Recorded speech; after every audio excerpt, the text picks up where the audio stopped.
Assalamualaikum warahmatullahi wabarakatuh. Selamat pagi anak-anakku. Nanti kalau saya mengucapkan selamat pagi, kalian ucapkan pagi-pagi 3 kali, terus luar biasa. Gitu ya, dengan semangat ya. Jangan loyo ya. Sekali lagi.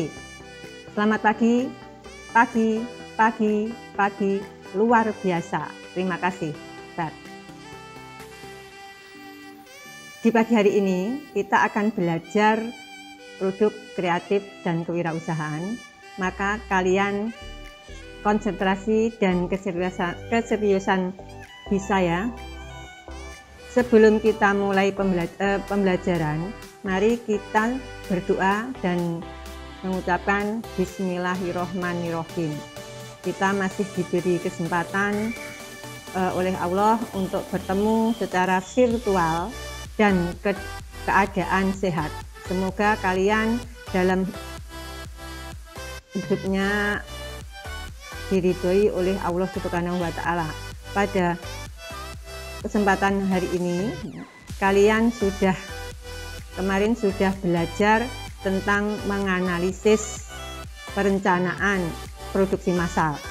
Pada hari ini, pagi ini, kalian akan membahas tentang produksi massal, pengertian produksi massal.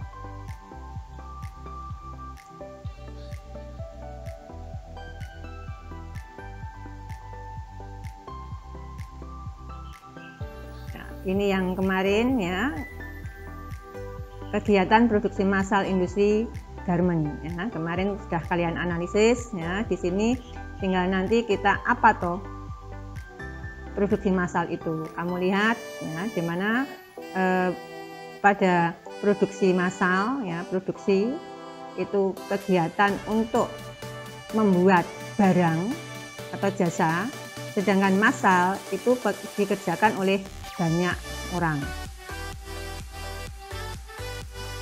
Sebelum pada pembelajaran yang saya lanjutkan, saya akan membacakan tujuan pembelajaran. Diharapkan kalian setelah mempelajari modul ini, kalian bisa menetapkan skala prioritas produksi. Yang kedua, tahapan-tahapan dalam penetapan skala prioritas produksi barang dan jasa. Yang ketiga, faktor perencanaan proses produksi dan jasa. Persiapan perencanaan proses produksi barang dan jasa. Nah, sekarang apa itu produksi massal? Produksi massal adalah produksi yang dibuat dalam jumlah yang banyak atau produksi yang dilakukan secara besar-besaran. Produksi massal itu muncul di era revolusi industri atau setelah ditemukannya mesin-mesin. Oleh karena itu, hingga saat ini produksi massal biasanya menggunakan alat mesin. Hal ini dilakukan untuk mempercepat proses produksi. Produksi massal dilakukan untuk kepentingan orang banyak. Contohnya di sini produksi massal itu antara lain misalnya pembuatan sandal, pembuatan perabot rumah tangga, pembuatan mainan, dan masih banyak lagi. Nanti silahkan kalian mencari contoh-contoh yang lain. Langkah-langkah menetapkan skala prioritas produksi. Yang pertama adalah produk apa yang akan diproduksi. Yang kedua, bila mana kegiatan proses produksi akan dimulai. Berapa jumlah produk yang akan diproduksi? Berapa besarnya jumlah dana yang akan dibutuhkan? Berapa banyak tenaga kerja yang diperlukan? Peralatan apa yang diperlukan? Berapa tingkat persediaan bahan baku yang diperlukan?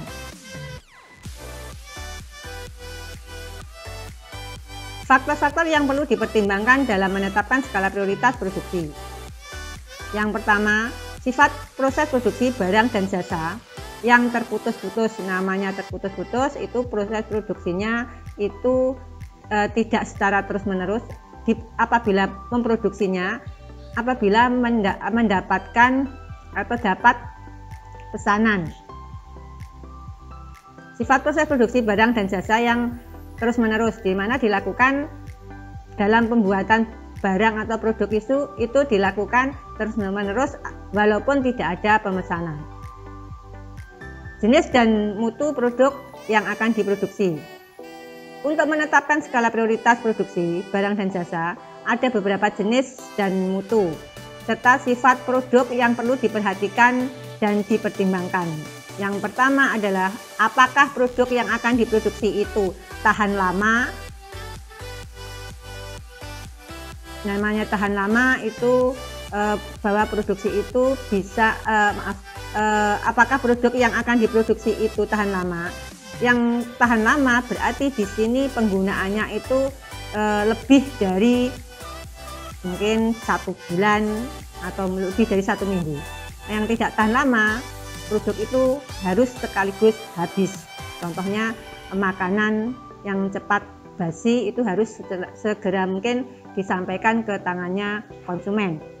Apakah mutu produksi yang akan diproduksi itu tergantung pada biaya persatuan, yaitu biaya per unitnya. Nah, apabila biaya per unitnya itu tinggi, maka dalam menjual produk pun juga tinggi.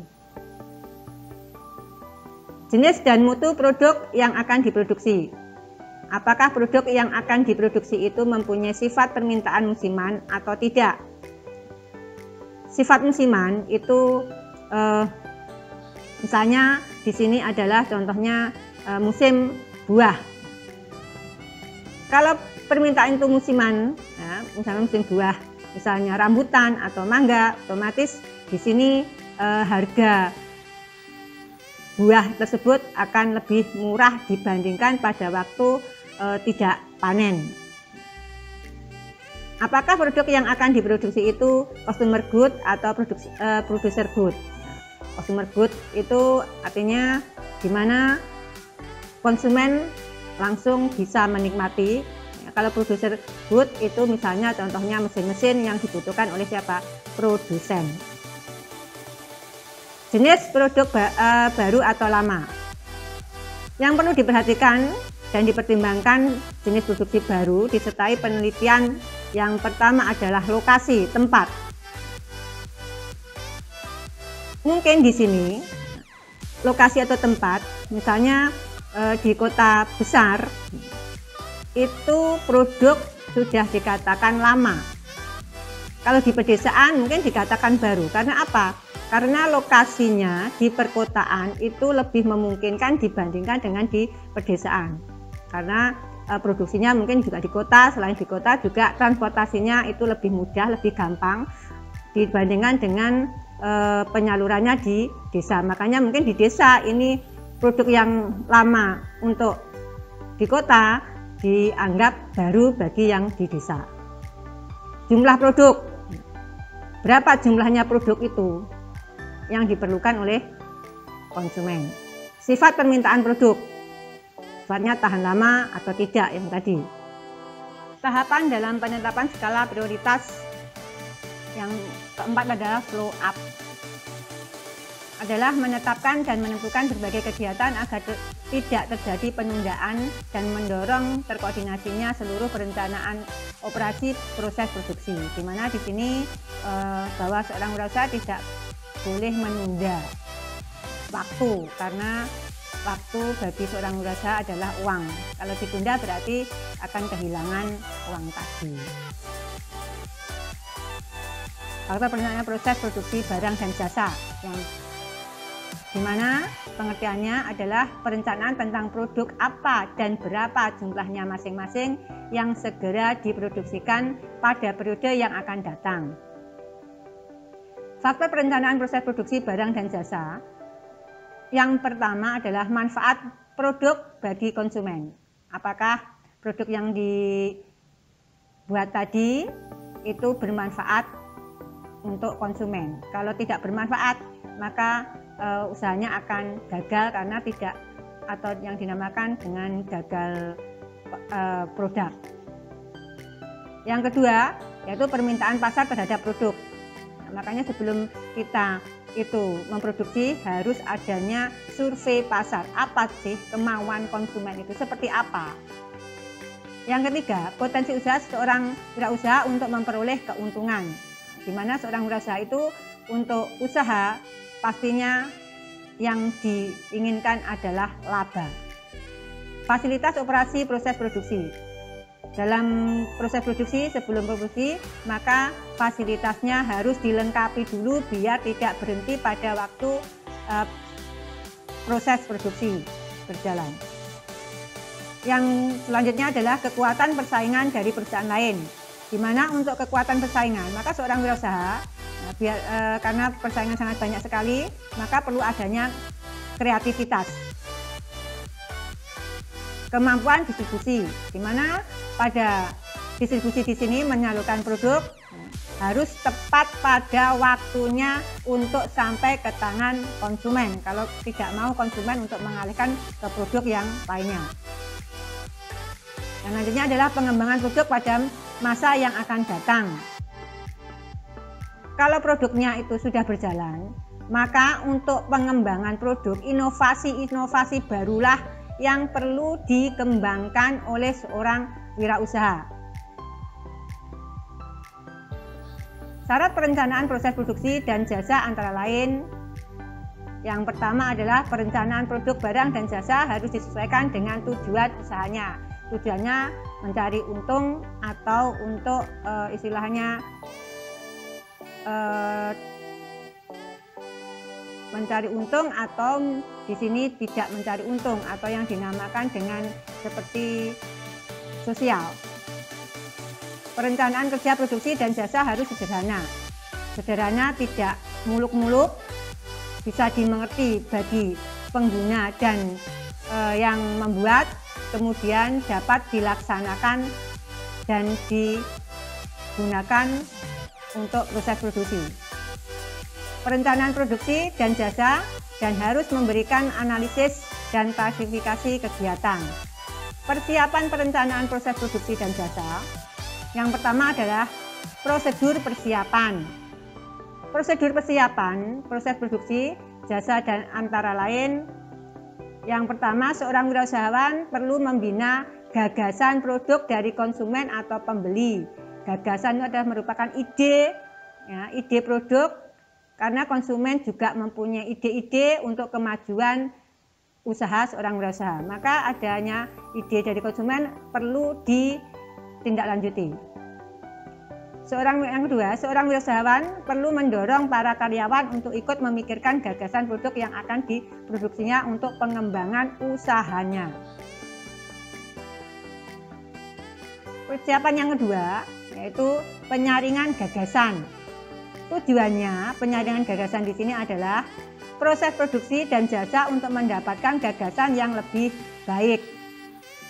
Persiapan perencanaan yang ketiga yaitu analisis gagasan. Seorang wirausaha selanjutnya mengadakan atau menganalisis terhadap gagasan operasi, produksi, dan jasa dari berbagai macam usaha. Adapun gagasan tadi terhadap proses produksi dan jasa yang dianggap paling penting, yang pertama adalah potensi permintaan terhadap produk, permintaan konsumen. Yang kedua, jumlah penjualan produk. Apakah sedikit atau banyak? Kalau sedikit berarti produk itu gagal, kalau banyak itu yang perlu dikembangkan selanjutnya. Kemudian yang ketiga, jumlah pemasaran produk. Yang keempat, kemampuan produk yang mendatangkan keuntungan.